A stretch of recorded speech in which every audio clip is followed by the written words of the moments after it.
السلام علیکم، کیسے ہیں سب لوگ؟ ٹھیک ٹھاک ہیں؟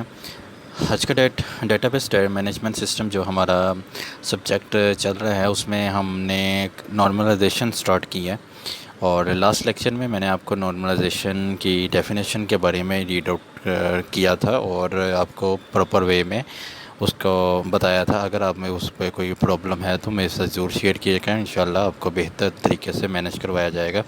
نیکسٹ آج کا جو ٹاپک ہے وہ ہے پرپزز آف نارملائزیشن۔ نارملائزیشن ہم نے پڑھ تو لی کیا ہوتی ہے، اس کا پرپز کیا ہوتا ہے۔ جب آپ ڈیٹا بیس ڈیزائن کرتے ہو اس سے آپ کا جو پرفارمنس ہے نا، نارملائزیشن، وہ جب آپ اس کو one normal form, second normal form, third normal form میں سپریٹ کرتے ہو، اس سے آپ کی جو پرفارمنس ہے ڈیٹا بیس کی پرفارمنس، اس کی ڈیزائن کی پرفارمنس ایفیشینٹ ہو جاتی ہے۔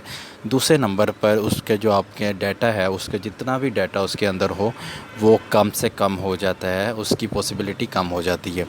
تو اس کی طرح اس کو پھر اپڈیٹ کرنا آسان ہو جاتا ہے۔ اگر اس میں انسرٹ کوئی کرنا ہو تو وہ آپ کے لیے ایزی ہو جاتا ہے، فائنڈ آؤٹ کرنا، ڈیلیٹ کرنا ہو تو وہ بھی ڈیلیٹ کر سکتے ہیں ہم easily.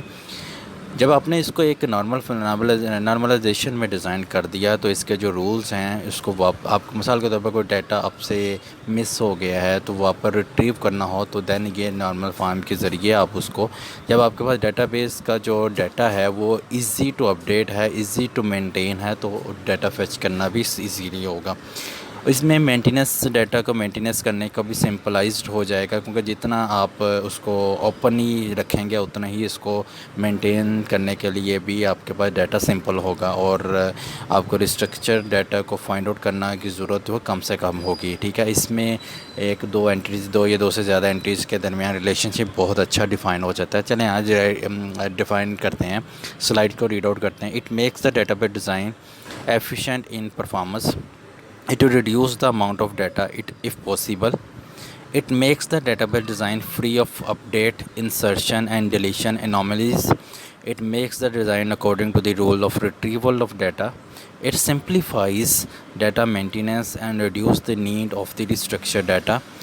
It identifies the relationship between entities. یہ تھا purposes of normalization، جو کہ انف ہیں، ٹھیک ہے۔ امید کرتا ہوں کہ آپ کو سمجھ لگی ہوگی۔ نیکسٹ لیکچر میں ہم نے فنکشن اینڈ ڈپینڈنسی کو ریڈ آؤٹ کرنا ہے۔ میں چاہتا ہوں کہ آپ کو فرسٹ بائی فرسٹ آپ کو ریڈ آؤٹ کروایا جائے، تاکہ جب نارمل فارم کو سولو کریں تو آپ کو یہ تمام کنسیپٹ اگر آپ کے کلیئر ہوں گے تو نارملائزیشن آپ کے لیے بہت ایزی ہو جائے گی۔